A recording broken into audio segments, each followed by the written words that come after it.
Okay, so please forgive me, my voice is a little hoarse, but I'm going to give this my best shot. Thank you very much for joining us today. Dr. Stephen Cabral is a board-certified doctor of naturopathy and founder of the Integrative Health Practitioner Institute, one of our wonderful member schools. After becoming ill at 17, he started a lifelong journey to understand how to fully rebalance the body and get well. Dr. Cabral's mission is to help people heal themselves and others, and he wants to arm everyone to be able to do the same through the Integrative Health Practitioner certification. He also shares the experience he has learned through 20 years of study and practice in his book, The Rain Barrel Effect, as well as his widely popular podcast, The Cabral Concept.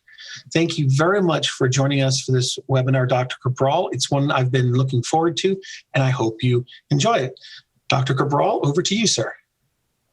Thank you, Jonathan. Appreciate you having me on and being able to chat with your community here. And what I'd love to be able to talk with everybody about today is a lot of what I've done in my private practice over the past, really for the past 10 plus years in terms of functional medicine. We'll be talking about some lab testing today, but also one of the reasons why it grew to be that. So as Jonathan mentioned, when I was 17, I came down with what's called an idiopathic, essentially, illness. So I went for 2 years, I was at about 24 different specialists all around Boston trying to put me back together, as I say. So what ended up being was a host of autoimmune-based issues, namely rheumatoid arthritis, type 2 diabetes, Addison's disease, POTS, and multiple other diagnoses. So my nervous system, my immune system, and my endocrine system are all beginning to shut down. And they had been going on that path for about 2 years. But the only access I had to, and again, they were brilliant minds, were medical doctors that were running blood work. And since they didn't expect a 17-year-old who didn't look overall that sick, except for swollen glands all over his entire body, they didn't run the specific labs that they could have in order to check for something like Addison's disease, which is a very specific ACTH stim test. So 2 years later, though, still wasn't getting well and came upon a doctor that was a medical doctor, but clinically trained over in Russia. And he brought with him a degree in acupuncture, as well as really at the forefront of functional medicine back in the mid-90s. So we ran what was then the saliva hormone test to look at my cortisol levels, to look at my testosterone, DHEA, estrogen, progesterone. And what we found was my body was not producing any cortisol. And so at that point, then I took those lab results, brought them to my PCP, and I said, hey, look, I'm not producing any cortisol. Well, that's when they started to run more significant blood work. Started to then look at rheumatoid arthritis, RA base factor. They looked at, again, the ACTH stim test, and then realized, okay, all of this is going on within the body. But the step to that was actually with the functional medicine lab test that I ran right at home, taking just a couple vials of saliva over the course of 24 hours and being able to give me those results I was looking for in about 3 weeks' time. Now, the big mistake I made was still my just belief in conventional medicine that they were the end-all be-all. I didn't realize that there are two great forms of medicine, one in natural health and then one in conventional medicine. So I was put on a handful of pharmaceuticals such as Cortef for Addison's disease, Florinef for POTS, Prilosec for acid reflux, and a number of other medications. And again, the internet was still very young. This is the late 90s, so I wasn't able to get a lot of good information, but I started to read a lot of books. And those books led me to meeting with other health practitioners. Slowly but surely, I started to take more functional medicine tests. I ran an IgG food sensitivity test. And I found specific foods I was eating, like chicken and almonds, healthy foods, that were actually creating inflammation in my body. So when I began to remove those foods, I had a delayed response to a day or two later. I wasn't getting an upset stomach. So why would I ever think that I was sensitive to that food? Well, I didn't realize there's a whole other IgG sensitivity. So the next lab that I ran really began to look at gut health. And I know that many of you have studied gut health and looked at gut health. And so really we're looking at parasites, we're looking at yeast or candida overgrowth, we're looking at bacterial overgrowth or imbalances, and we're looking at H. pylori. And what I realized was when I found on an organic acids test and later on a stool test is that it had all three of those, SIBO, candida, and bacterial and H. pylori and not parasites. So when I realized that, I began to look at my gut. So I was looking at my hormones, I was looking at my gut, I was looking at food sensitivities, and really started to get a much bigger picture of what can be found when you begin to look on the inside of someone. So this was about 5 years in. I had met with dozens of great natural health practitioners as well. And many of them, I shouldn't say many, all of them very well intentioned, but I hadn't found my answers yet. I was on the path, I was getting well, but still didn't have all of them. It's when I started to really pick off one of these labs at a time and take the next step. Every single time I began to step up that ladder towards health. And I realized at that point that at that point I was a nutritionist, I was a personal trainer, I was a strength and conditioning coach. Hadn't gotten into functional medicine yet, but I loved the field. I loved being able to say, what can I look at inside of myself quantifiably and know those numbers? And then just very simply, through nutrition and exercise and supplementation and other factors as well, sleep, et cetera, that I'd be able to move that needle and then 12 or 16 weeks later, retest to see how I was doing. Was I on track? Was this enough or was it not? And after that, eventually I think everyone needs at least one in their life, but I met my mentor who ended up saying, this is that final piece that you're missing. And I begin to look at something much deeper in terms of methylation factors, B vitamin, basically MTHFR-based gene mutations, Ayurvedic-based medicine as well. And I finally found that piece. And after that, ended up going back to school, getting my degree, opening up my practice. But there was one piece in between that, and that was actually studying overseas, learning a lot about these advanced diagnostic-based tests over actually in the Netherlands and Europe, where in Germany, Switzerland, the Netherlands, functional medicine is very, very large and thriving. By that time, functional medicine had been on its way here in the US, and I was able to study even more and bring that into my practice. One of the reasons I bring that up is that as practitioners, and even back when I was training and as a nutritionist, I was able to help a lot of people move the needle really far. And some got completely well just through diet and just through exercise. But what I found was that it didn't always get people 100%, or it didn't get them even better than they were before. And that's because I wasn't able to ascertain the exact bio-individual features of that person, their unique vitamins that they need, which ones they went through faster. For example, someone like me, I go through vitamin B6 and zinc and vitamin C at a much faster rate than a lot of other people. Part of that is sympathetic nervous system dominance. There's a lot of things that go into it. So by beginning to look at these labs now, I would be able to show someone, here's where you're at now. We can see what you're deficient in, and we can also see what you have too much of. Too much might be heavy metals. We can all guess and say, well, probably people have a lot of aluminum in their body or mercury, but we don't know. And we can show someone, and then when we show them that, it's 100% buy-in, meaning not a products or anything like that, but they believe because you show them the data. And so for me, bringing labs into my practice made people stick to it. It gave them the reason why they needed to see this through, because they had to get rid of the heavy metal, the mold, the candida, the SIBO, the H. pylori, the parasites, whatever it might be. And then from there, we put them on a nice maintenance program so they don't go back. It also allowed us to do more follow-ups. And the follow-ups, again, I believe, especially as you get really busy, the follow-ups are more valuable for your clients, your coaching clients, your wellness clients, than they are for you. Meaning, like, you might have a lot of new clients coming in, but you need to make sure that you are keeping up with those clients, because those are the ones that you want to see through to that finish line, and they get well, and then they teach and they tell other people about it. So I always made sure that I would actually stop seeing people until I would get people. We did basically a 3 to 4 month plan. We see people once a month. And then at the end of that, we would bring in then more new people. And it allowed us then to help those people and see them through. But the thing I can share with you is this, is that many of you, again, you're doing your absolute best, but some people are kind of slipping through the cracks. You don't know exactly why they're not getting the results, because they might be following a plan that you've done with other people and gets them results.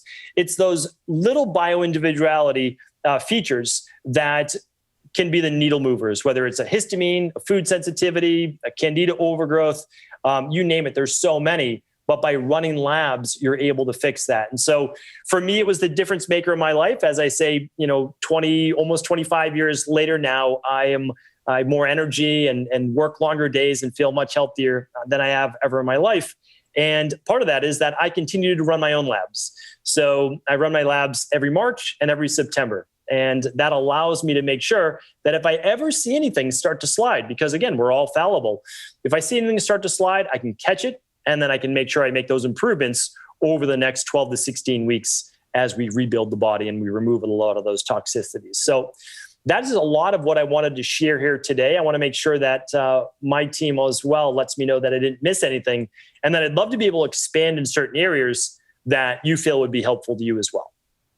Caitlin, anything I may have missed, or Jonathan? Well, I have a question. So you test twice a year. Would there be a reason to test more often, to test yourself more often? Yeah, it's a good question. So what we do is we do something called the Big Five in our practice, and I should go over those. So the Big Five starts with what's called the stress hormones, mood, and metabolism test.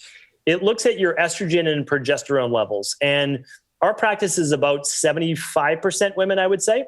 And so we are looking at 9 out of 10 women in our practice, if they have a hormonal dysregularity, it's typically estrogen dominance. And 80% of the time in the estrogen dominance, they actually have normal estrogen. So they actually are not producing too much estrogen. They're producing not enough progesterone. And we can then see that on the lab, and we can say, okay, here's what's going on. You're not producing enough progesterone, but now you feel like you have too much estrogen, which is the truth. You have too much estrogen, but only in ratio to progesterone. So then after that, we look at, well, why is that? And then we move down the lab and we actually look at testosterone and DHEA. That's very important when looking and working with women with PCOS, fibrocystic breasts, anything like that. And then we also look at cortisol levels. So the cortisol comes right after it. And if we show chronically elevated levels of cortisol, or especially high cortisol at night, maybe low during the day, tired and wired, then we can say, okay, well, here's a factor why your progesterone is low. And then below that, we're looking at vitamin D, and we're looking at thyroid, and we look at free T4, free T3, and TSH. So we can begin to see how thyroid also interacts with estrogen and cortisol as well. Because if there's more stress in the body begins to slow its production of sex hormones, such as progesterone and thyroid, which helps to regulate the metabolism. So it's a really nice lab test. That one also looks at hemoglobin A1C for about a 90-day check on their glucose levels, as well as insulin, to see if they're getting a big spike of insulin in the morning. So that's the first lab we run. And again, you can pick and choose what lab works for you. I did, like when I was 19, 20, into my early 20s, my family, we couldn't afford, at that time, we would not have been able to afford the Big Five all at once. So we chose the one that the practitioner recommended that they felt was the best for us. So that's lab number one. And then our second lab is the organic acids test. Ours is called the Candida Metabolic and Vitamins test, which looks for yeast overgrowth, bacterial overgrowth and balance, because you can have too much good bacteria that's still in imbalance. And then we're looking at mitochondrial markers. We're looking at your vitamin levels. It's a remarkable test, about 75 different biomarkers. And that's a simple urine test. So the first one is a little saliva, little blood, a finger poke. None of it is a venous blood draw. And I used to run blood in my practice. Stopped doing that after about 2 years because people were just not making it to the lab. They were not going to a phlebotomist. And we would have someone come in once a month, but it just lined up with schedules, didn't work. So much easier to do these at-home labs. And again, there are limits to them. You can't run everything with an at-home lab, but that's okay because we're also not diagnosing disease with these. We're looking for underlying deficiencies and toxicities. So we don't need to run their cholesterol, a lipid panel. We don't even need to run a chemistry panel on them as well. We're looking at hormones. We're looking at gut function. We're looking at food sensitivities, the IgG food sensitivities, meaning like, okay, you might eat dairy and feel fine, but you don't know that in a day or two from now, they're not causing inflammation. It's not causing inflammation in your body. And that's leading to your psoriasis or eczema in children or, any number of issues, brain fog, et cetera. So we look at the food sensitivities. We're looking at the Candida overgrowth vitamins. We're also doing a hair tissue mineral analysis. So a couple snips of hair to look at heavy metals as well as minerals. And then the last one was we're looking at their omega-3 levels to omega-6s to simply assess, are you getting enough omega-3s compared to omega-6s? Because if you're not, you're going to be dealing with inflammatory, higher levels of inflammation in your body. And it's the easiest one to be able to course correct as well. So that's our big five. And what we do is we try to start there. And if someone's not able to afford those, we totally understand. And what we do from there is we just give them, in order of importance, what we feel is best for them in order to ascertain their individual results based on their symptoms. So if it's hormonal, we think we're going to run that stress hormones, mood, and metabolism. If it's gut, we'll start right with that Candida-based test. So hopefully that answers that question. I saw a question come in as well. So let me check that out. So Stephanie, what are your favorite labs? So I went through the big five right there. And I'll say on top of the big five, very popular ones for people to run are the mold toxicity test. And then also the complete heavy metals test, which is a finger stick. So when I say that, it's just a couple drops of blood that you put on a card. And it's a urine test as well. And that looks at mercury and lead and arsenic, a lot of the things that, of course, can cause any autoimmune issue, but namely a lot of thyroid issues as well, because that lab looks at selenium and iodine too. So that's a really nice lab. That's very, very popular. We do a bacteria and parasite stool test. That's the best in the industry. And again, the company, so my virtual company. So basically in 2018, I had a very large, I had 2 locations in Boston. And then in 2018, I went completely virtual because we started seeing, like in 2016, it was like 20% of people from outside of Boston. And then in 2017, it was like, I don't know, 40% of people outside of Boston. And then by 2018, it was 20% of people in Boston, 80% of people virtually over Skype, and now we have our own, private app. So I just went virtual from there, and I've been very excited with that decision. And I just think, obviously, in hindsight, it was a great decision because very difficult to run an in-person center right now during this pandemic. So that's that. Caitlin, am I missing any labs that are also? We have a few more labs, but those are the most popular. Neurotransmitters not as popular because it's not as foundational. Correct. Yeah, I think you covered the main ones. And then if you wanted to just clarify, I think you did mention it briefly, but really get clear on, why would someone run these if they're going to their doctor every year and their blood work shows everything's normal, everything's fine, but maybe they're still struggling with some underlying symptoms, or maybe they actually do have a disease.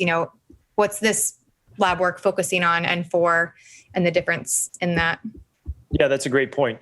And for those that don't know, Caitlin is a registered dietitian, was one of the first health coaches on my virtual coaching team as well in Boston, and now is our director of operations at the Integrative Health Practitioner Institute. So Caitlin's been from the start to now where we're at right now. I can't say the finish because we've got lots more to go inside of what we're trying to do. But it's a good question because, so for example, let's say someone has high cholesterol, high blood pressure, type 2 diabetes. Those are the 3 most common causes of mortality in the Western-based world. But you could go with anything else. You can go with Hashimoto's and any autoimmune issue you want. So when you run blood work with the doctor gives the diagnosis to the patient. Okay, we're not interested in doing that. That's not what we do. And as I've always said before, a diagnosis is sometimes one of the worst things that you can get, because now you associate with that disease, and you also believe, okay, now I have the disease, and well, there's nothing I can do, right? Because everyone in my family has this. My grandmother had it. My mother had it. Now I have Hashimoto's, and it just kind of goes down the line.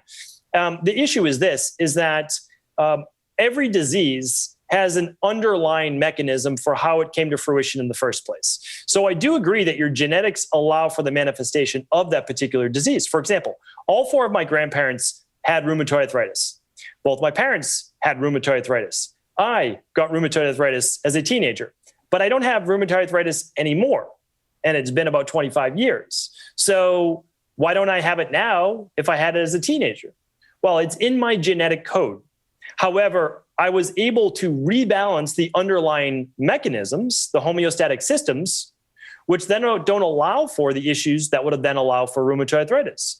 So it's the same reason why you have the same genetics when you're 6 years old, and typically you don't have high cholesterol then. Typically you don't have any autoimmune issues at 6 years old, but you might at 26. Well, some people at 17, some not till 46. It's in your genetics, but it's the lifestyle factors that can contribute to that. And again, it's not always our doing. I wasn't trying to do anything wrong when I was 17, but there were a lot of issues that led to that. One of them, I was on antibiotics for 3 years straight. So that's a lot of amoxicillin. And that led to some serious intestinal permeability. But no medical doctor that I know is running labs for that. So I couldn't get rid of my autoimmune issues until I fixed the Candida, SIBO, and H. pylori. Dr. So, yeah. Give us an example, because I'm always trying to think about what the exposure of our practitioners, legal exposure and things like that. Can you give me an idea of how an IHP graduate, when using the tests, give me the workflow. So let's say you do get a client. They're not patients, we know, they're clients. You get a client and he has high blood pressure, cholesterol, and type 2 diabetes. What are the next steps that you take with that client, and how do you I guess when you're teaching the practitioners, what is the way that you're teaching them how to present that and how to do that safely? Take me through that process. Sure. So we would do a full intake. So it's typically we do a 60-minute intake with a new client, like many of you do. And at that point, we're listening to their health history, and we want to start to get them to have a few aha moments, meaning like, when did you get high cholesterol? When did that come about? When did you get high blood pressure? And we can start to look at that timeline. And so what we can say is, okay, so you didn't have it here, but you had it here. And then I also ask questions such as, has it, like, for example, with autoimmune issues or with migraines or with digestive issues and bloating, like I'm sure a lot of people work with bloating. I always ask them, well, has there ever been a time where you had a week reprieve from that, where you didn't? And they're like, oh yeah, well, actually, I remember being on vacation and I didn't have bloating at all that week. And I would say, oh, that's interesting. Why do you think that is? And I let them give me the answer, right? And they might say, I don't know. And I said, well, was your eating the same? And so they say, no, my eating was probably actually worse. And I say, okay, that's interesting, but you didn't have the bloating. You had more alcohol and you had more of whatever. And I said, how was your stress? And they're like, actually, no, I didn't have any stress and I was getting more sleep. And okay, so we want to look at like certain factors. So what I'll then say is, what might be really nice for us to look at is the stress hormones, mood, and metabolism test. So even though I do think we should look at their gut, there's no doubt about it, I found a factor where it might actually be their stress hormones first. So yes, I'd love them to run the big five, but the stress hormones would come first on my list. And then it would be something like the organic acids test there. So Are you also testing glucose with the insulin? We are not testing glucose, no, because, well, I shouldn't say that. We don't run glucose on our labs. However, and I was like looking for it on my desk because I always have all of my like gadgets here for myself. We will have them get a glucometer just off of Amazon or another website, and then they can do that on their own. Yeah. So a simple glucometer, get them to do a finger stick, test their blood sugar upon waking, and what's their fasting glucose. So we'll do that with people that have PCOS or have difficulty losing weight. I mean, if you wake up with a fasting glucose of 111, you don't have type 2 diabetes, but it's going to be really challenging to burn any body fat. Like it's going to be very difficult. So that for sure we'll look at. But for that person too, we would look at thyroid, vitamin D, estrogen dominance, high levels of cortisol. All of those factors. And so then what we do at the end of that first consultation is we make a recommendation based on what you shared with me here today. These are the labs that I would run, and here's why. And I would relate it to that. And I would follow up, and I would, before that, say, remember, we're not working on saying this lab is going to say, or going to be able to cure or treat high cholesterol. What we want to do is look at the underlying factors of why high cholesterol exists. We want to look at high levels of cortisol. We want to look at low levels of thyroid hormone. And I would just start to take them down the list. And for blood pressure, we would look at, again, high levels of cortisol, low levels of magnesium, low levels of sodium to potassium levels, meaning lower levels of potassium than sodium that we can see in our hair tissue mineral analysis. And so I would share with them a lot of those underlying root cause imbalances. And then they would start to understand, because it's all about education. So that's why we're not I don't even want to diagnose a disease because I don't even believe in the disease in the first place. I believe in the name of the disease, but I don't believe the disease is them. I believe the disease is someone like, Dr. Hashimoto's, who gave the disease name his name.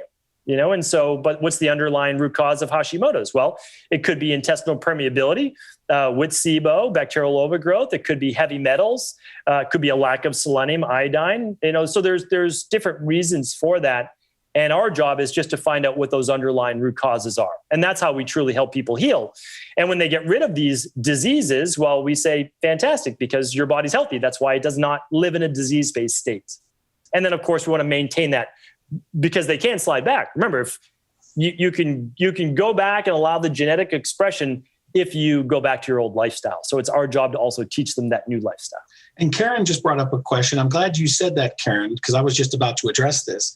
She says, many states do not allow health coaches nor nutritionists to order labs directly. First, we never order lab tests, ever. The word order is a curse word in holistic health. And that is because the state medical and dietetics boards views the word order as a medical thing. Legally speaking, you can educate, provide, and recommend laboratory testing in every state except New York. What makes New York different is that the New York law says that only a licensed healthcare practitioner can order, receive results, and interpret those results. But anywhere else outside of New York, it's really up to the laboratory. And that's why Dr. Cabral is able to send these tests, if I understand correctly, directly to the client. The client takes that test, sends the result, the biosample, back to your office. You compute that and then send it back to the client.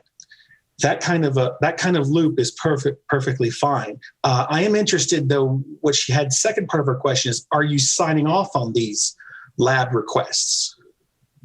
Yes, all of the labs. So basically, when someone passes our level 2 education inside of IHP, they learn about all the labs, and they also learn about, so the labs are not as important. So for example, a medical doctor, again, don't get me wrong, like a lot of my colleagues are medical doctors and they're brilliant people. So it's not about that, but they weren't trained on these types of labs.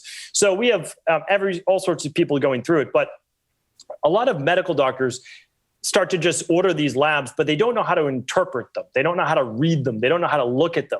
So it's not the numbers that matter. It's always the person behind it and the protocols you can provide. So what we do is myself and the medical director too for Equal Life, we sign off on these labs.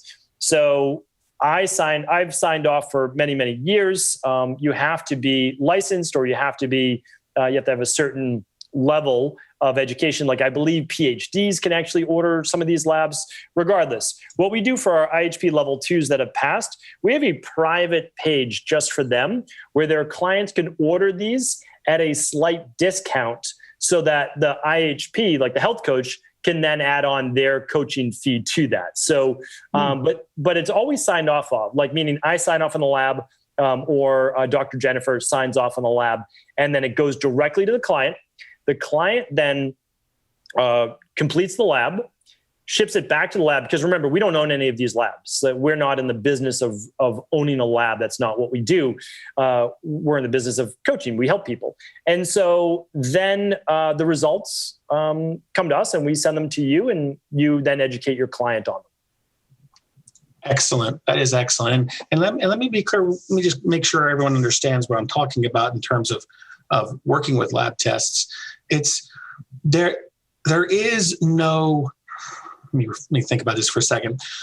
So except for New York State, the only things that you will see in the other 49 regarding lab testing is generally guidance documents or some type of a thing that says, if you're trying to use this lab test to diagnose, treat, or cure a medical condition, that only a licensed practitioner can do that. So California law lists that out. They list, 2 or 3 dozen tests and said, these are totally fine. As long as you're not doing something, for example, looking for cancer markers, you're perfectly fine. And what I'm going to do is so you guys have something to look at. I'm going to drop a file, I think, here into the window of Oregon's guidance document, because Oregon's guidance document kind of says the same thing. It's that, you can order any test you want, just don't touch disease management, and whenever possible, include the doctor. And if you're worried about whether or not you could request lab tests or something, like Dr. Cabral is here, just talk to the lab directly. There's no law limiting who can do what. It's just that one state of New York, Maryland was like this, but they rolled it back a little bit. But it's still a little shaky. Yeah, one thing we used to in our practice as well, a client would also then send us their blood work, meaning their annual blood work that they would have run, which is essentially your CBC chemistry panel, your lipid panel, all of those markers.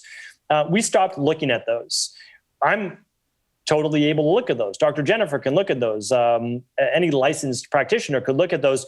But then it bordered on medical practice. And so we don't even look at their blood work anymore. We just refuse to look at actual, their blood work. And so I would recommend the same for you as well. No need to mix that in there. If a client wants to bring it up, they're welcome to. But certainly I'm not going to take it into consideration, because really what we're looking for is deficiencies, right? How do we help people get well? Well, it's really one of two ways. And typically it's both. It's deficiencies. The client is deficient in something: amino acids, omega-3s, vitamins, minerals, good bacteria in their gut. There's something missing. And then there's toxicities. Toxicities could be heavy metals, could be plastics, could be xenoestrogens, could be all sorts of things. Or it might just be too much gut bacteria, too much yeast overgrowth, too much stress. There's a toxicity there. So that's what we're looking at. And it's very successful, meaning that it's the answer that your clients are looking for. And to address this question a little more detailed for Stephanie, she said, does Florida have a document highlighting this for non-practitioners? Not yet. What's going on down there in Florida is that the dietitians decided at their August meeting that they should be allowed to order, receive, and interpret lab tests. And so on a vote of, I think, 4-0, they gave themselves that new authority. And they just held a workshop where they formalized the regulations saying that a licensed dietitian nutritionist may order, receive, or may order lab testing, but they cannot handle the specimen. That's the thing. What I imagine will happen with Florida is that at some point, once the dietitians are given their rubber stamp approval to order and interpret lab tests, at some point, and forgive me, I'm paid to be pessimistic, so forgive me, but I imagine a year from that point, they're going to say that we've been doing this for a year, and it is our expertise that only a licensed dietitian nutritionist can touch lab tests for food, diet, nutrition-based concerns. So when that day comes, of course, we'll crush and defeat them, but that's what I think is coming. And I think if that were to take hold, we'll see that across the country. Yeah, so it's a good point. And I mean, these types of things I think will always be ongoing. I've been seeing them for at least 10, 15 years as well. They don't back down. They never back down. And so we just keep pushing ourselves. But also licensed dietitians would be providing more medical-based advice. And we don't have to provide medical-based advice, nor do we even have to provide exact meal plans. You can provide templates, which is what we do. We try not to say this is exactly how many calories a day that you should eat, because even that is not even necessary. We focused on good whole food nutrition. And so that's what we're doing. I mean, people have a shopping list. They can choose the foods they want, choose how many calories they want. So I just think that there'll always be a way around it as well. And the truth is that it won't really matter, in my opinion. Because if you look at all these big companies that are coming out, and Everly, we had 23andMe back in the day. These are more marketing-based companies, but they're giving people access to their labs. Now, the problem is they're very dangerous. So if you were to order a lab through, any one of these companies, you get the results, but it doesn't tell you what it means or what to do. And so then people are panicking. They don't know what it means. Or worse, it's borderline. There is actually an issue, and they don't let them know about it. So that's why people always need a practitioner to be able to walk them through it, give them a protocol, do a full proper intake, all of those things. So I'm not worried at all for our practice. But yes, I do agree with Jonathan that they'll continue to push. And be clear, I have not yet heard of anyone getting a cease and desist letter or being threatened in any way anywhere in the country on lab testing. The only thing I heard was that last year, ironically, a naturopath stood up in a meeting in Colorado of holistic practitioners and said, if I catch a single one of you trying to do lab testing, I'm going to turn you in. Wow. And I politely told her to go pound sand, but because there is nothing in the law that says it. The only thing it says in the law is that the lab itself will determine who it will work with. And that's all we need to worry about. Yeah, I just think the wording is important, that we're not diagnosing, we're not treating, and we're not curing any disease. We're providing health education, which is exactly what we're doing. And we always say we're looking for underlying root causes and imbalances. So that's that. Jonathan, how does that phrase work with you? Say it one more time. I'm sorry, I was just checking the chat room. Yeah, we in our practice, so we are not diagnosing, treating, or curing disease. Instead, we're educating clients on underlying root cause imbalances. I would add the word empowering to that, because the educating, you can always educate. And even in the state of New York, I would say, and I'm going on a little bit of a limb here, so take this with a grain of salt. But even in the state of New York, if you were to look at your client and say, I think it would behoove you to go out and get a metabolic test. I think it would behoove you to empower you to learn and understand where those are. You can do that. They would just need to go to their licensed healthcare practitioner, preferably their doctor, to get that test done. And then once the results come in, you would ask the client, please get a copy of those results from your doctor and then bring them to me. So you can always educate. You can always provide that empowerment. It's actually then saying, okay, Stephen, here's a link that I'm going to send you to go and receive these lab tests. I would say that is off limits for New York. Yeah, and we don't even ship. So just in terms of anyone that's part of our IHP, we actually don't ship labs to New York, Rhode Island, and is it Kansas, Caitlin? And that's only not because of the labs. It's because of out-of-state telemedicine right now, or telewellness. I need to look into that more, because I've still not found that there is restrictions for either of those states. It's just New York. And even telemedicine. What is telemedicine? Telemedicine is if you're a licensed healthcare practitioner working over the internet with someone else, then you are doing telemedicine, because you're acting in the capacity as a licensed medical provider. And to give you an analysis, because I get this question a lot. I get folks who are registered dietitians or licensed medical doctors, and they want to do health coaching over the internet. In that case, you can't use your license credential. You have to say, I'm just a health coach. I'm working over the internet. I'm not a medical doctor working over the internet. That will keep you safe for working over the internet, and you can work with anyone you want. It's when you start to then say, I am a licensed medical doctor or somehow a licensed person, that when you start working over the internet with them, then you start bringing in HIPAA, medical billing, and the laws flip to that client's home state. But if you're not working as a licensed healthcare practitioner, then we look at your personal home state to whether or not that's against the law. Does that make sense? Did I get that right? Okay, so yeah, that makes sense. Yeah, and so it is actually much more difficult to practice as an MD or a licensed practitioner, believe it or not, than an unlicensed practitioner. Oh, yeah. It's better to be a health coach for sure. A license does limit you in a lot of ways. So I had I think she was a licensed, I think it was a nurse practitioner or registered nurse. And she wanted to do her own business. And I said, well, what you're doing right now as a registered nurse working in a medical practice, you're exempt from the dietetics licensure law. But when you're starting to work over the internet, you can't use that credential, because that puts a lot of limitations on you. Yes.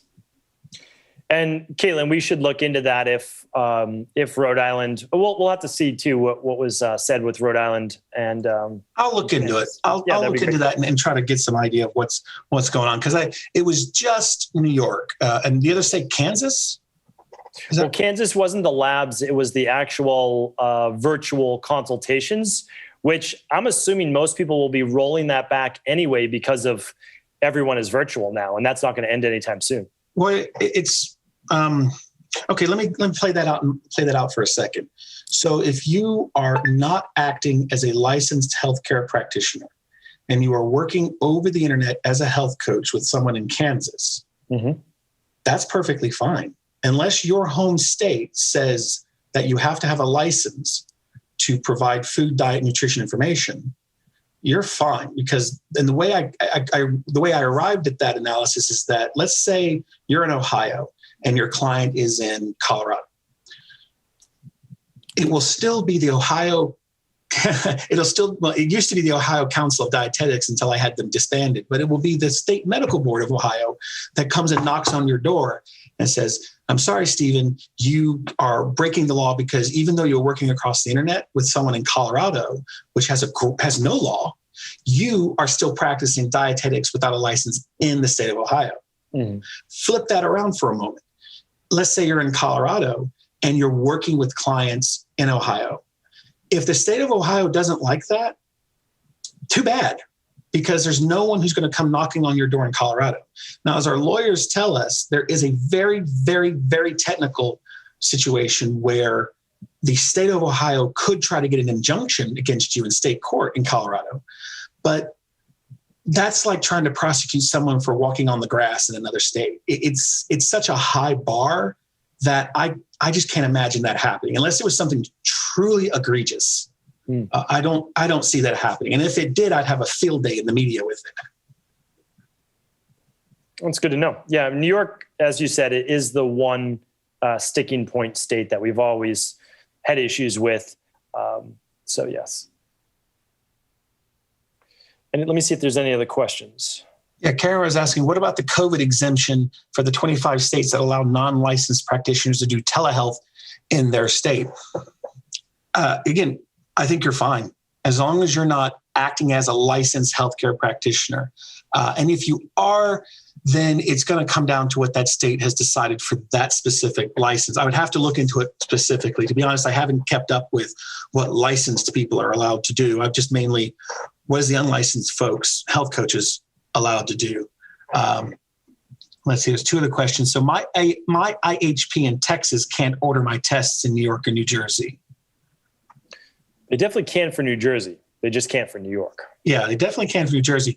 And Karen also asked, does your certificate program qualify one to take the National Health Coach Test by NWHWC? We're accredited by quite a few organizations, but I don't have the answer to that. I think it's probably best that they email in, and Caitlin can help them with that too. Yeah, I'm still trying to figure out what they're doing with that. No, never mind. I'm paid to be pessimistic, so I always look at everything as kind of like, wait a minute, what are they doing? Yeah, I mean, that's the thing is like people are granting you authority that you already have, which is very strange. You know, basically Precisely. You're paying for the privilege of having a piece of paper. But so we play the game though as well. I mean, we're accredited with some international organizations, National Association of Drugless Practitioners. Like there's so many different ones. And again, at the end of the day, it's fine if their goal is benevolent and they're trying to do good for the industry, then fantastic. But really, they're making money by certifying you, even though you're already certified, to do something that you already do and can do. So it's a strange little Ponzi scheme. Yeah, so Karen, there's a question that came before that here. Let's see. Are you taking on clients virtually these days? There's a person here who's an health coach in New Jersey that would love to refer. We do. We have a whole health coaching team over at Equalife. You can just go to equa.life/health-coaching, and we can put that in there. And you can, without a doubt, work with us in our practice. What I do is I oversee the team with Dr. Jennifer, and I read labs, go over case studies, and help people just like we teach inside of IHP. And there's another, Karen made the statement that, so the organization is teaming up with MDs to get insurance coverage to cover health coaching while in a clinic. I'm optimistic, but in my experience, I don't think we're going to see that in the next 5 to 10 years. And the reason why is because, so what they're doing is they've gotten an approval for what's called a CPT-3 medical billing code. And that is for essentially research and tracking of something. So what that then means is that when a person goes in for health coaching or goes to a medical doctor and they give health coaching, they have a code that they can put that in the medical billing. And there's no reimbursement tied to it. It's just a tracking code. I can see that when it comes to the point where we're going to really try to force to get insurance reimbursement, we're going to have the mother of all fights on our hand. Because the way that insurance reimbursement works now is that it all comes out of the Federal Center for Medicaid Services. The federal government says in order to get Medicare services paid for, the person has to be a licensed healthcare practitioner. And so the insurance companies would then, I'm doing that backwards. So then the states decided, okay, state Medicare has to be with a licensed healthcare practitioner. And so insurance companies looks to the state's Medicare practice to determine whether or not something needs to be licensed or not. Let me make sure look at that question, make sure I got it all right. So I'm very much in favor of us getting insurance reimbursement, but then if we're getting insurance reimbursement, someone else is not. And I see a big fight, not just from dietitians, but also other certain medical doctors and other licensed healthcare practitioners, because the pie is only so big. Ideally, we should all be able to work together, but that hasn't come to fruition. So what we're doing at the council is I've been talking to Blue Cross Blue Shield, Cigna, and Kaiser Permanente about providing insurance reimbursement directly, where we don't even worry about a license or whether or not the state says it's okay. It's a one-to-one between the client, their insurance provider, and you. The other thing is that a lot of corporate insurance plans is having a wellness benefit. And you can use that wellness benefit for anything, yoga, gym membership, or seeing a holistic practitioner. I think that's a much more interesting thing that we're going to see moving forward, because companies want to make sure that you're doing all you can as their employee to stay healthy so they don't have to pay for your health care, for the negative parts. Yeah, I would agree with that. And I would always say, be careful of taking insurance. I've never taken insurance, and it's because you then need to play by a different set of rules. And there's a lot more scrutiny under what you're doing. So, I would just, again, you can just take it with a grain of salt. There are a lot of health coaches, though, that get hired by concierge practices. So a medical doctor or a naturopathic doctor or someone that has a very large practice, and a lot of their follow-ups are done then by health coaches. And it's a cash practice, and so they're paying their health coach out of that as well. That's really nice. And then a lot of clients pay for labs with their HSA, with their health savings account. Mm-hmm. And that's a really great thing to do too.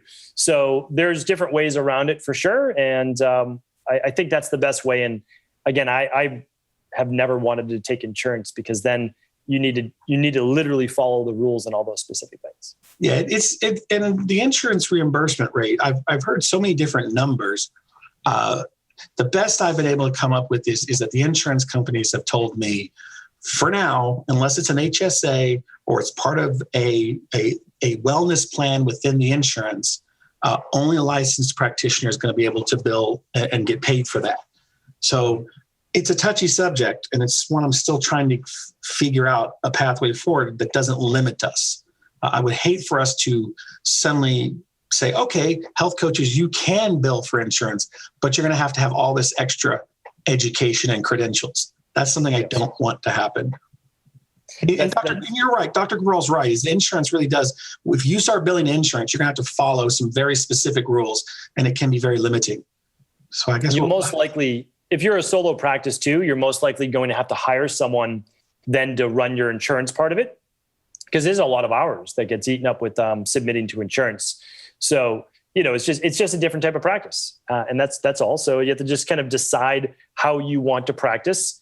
And if you want to be able to take insurance, you'll absolutely be able to see more people. But just like Jonathan said, I just think that there's going to be a one certifying body then that then would have to certify health coaches in order to be able to take insurance. Yeah, it'd be nice. And that's what I think, that's what NBCHWC is going for, is they're hoping that if you have this credential, you can bill to insurance. I just don't believe the rest of the allopathic community is going to allow that to happen willy-nilly. I think they're going to fight us tooth and nail. Any other questions? Last one. Yeah, was that Nancy? So she checked out the link. She specifically wants her client to see a functional medicine doctor virtually and not a coach. So the best thing that I can say is, and I don't think anybody here has gone through level 2 of IHP, an IHP level 2 coach is going to have the same knowledge base, meaning they're not a medical doctor, but they know these labs inside and out.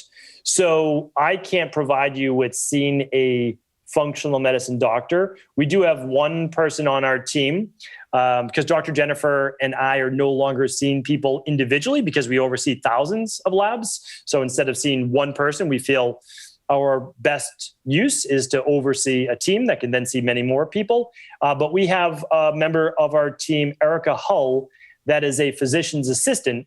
But I will let you know, she's not acting as a physician's assistant. So she's acting as a health coach through our team. So what I would say is we're not able to help you if that person specifically is looking for a functional medicine doctor, but I can let you know that you have 2 doctors overseeing a team of level 2 certified health coaches that I think is the best of all worlds because you have multiple people working on your case if needed, which is pretty fantastic. I mean, I would love to have had a team working on me when I wasn't well. Boy, for those who came in late, I was exposed to COVID, and it's been a miserable 14 days. And I've got a team working on me, and it is quite something else. Let's see. So Alexa asks, as a health coach, I would really like to work with a functional medicine doctor on a team, but it is difficult to find these opportunities. Do you have any recommendations for how to find FMDs that are looking to hire health coaches? Would you like to answer, Dr. Cabral? Because I have my standard answer on this. Yeah, I mean, I would. What would you do in that situation? Well, I mean, what's your advice? So I would reach out to the functional medicine doctors that you admire their work, and I would just ask if they're hiring. I mean, when we build up a certain amount of clients for a particular health coach and we've grown, then we hire another IHP level 2 coach from our kind of IHP Institute. And the same could be done though. You could do it locally, or so many people are working virtually, you could do it virtually. So you really just have to reach out to the people. I don't know of another better way than that. There's also, go ahead then, because I'm just drawing at straws. The way I approach this is that I'm totally agreement. You should reach out to functional medical doctors and introduce yourself to them. Send them a letter, send them an email, make them know who you are, make them know what you do. And then it's just a matter of building that rapport so that they trust you. In my experience, medical doctors practically fall all over themselves to send people to you because they may have a patient that doesn't have the willpower to eat better. And so they're not helping their cholesterol. They're not helping their type 2 diabetes. Even though the medical doctor has diagnosed it and said, here's a treatment plan, they still need that extra hand-holding. And so I always suggest reach out to the medical doctors, let them get to know who you are.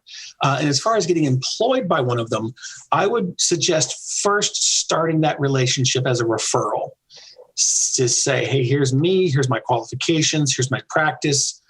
If you have any patients who you think could benefit from some hand-holding, some health coaching, send them my way. And over time, once they get to know you, they may decide, I need to bring you on staff immediately. Yeah, absolutely. We're releasing a new webinar. We have the first one out, which is the state of the health coach industry. Then we have the future of health coaching essentially in 2021.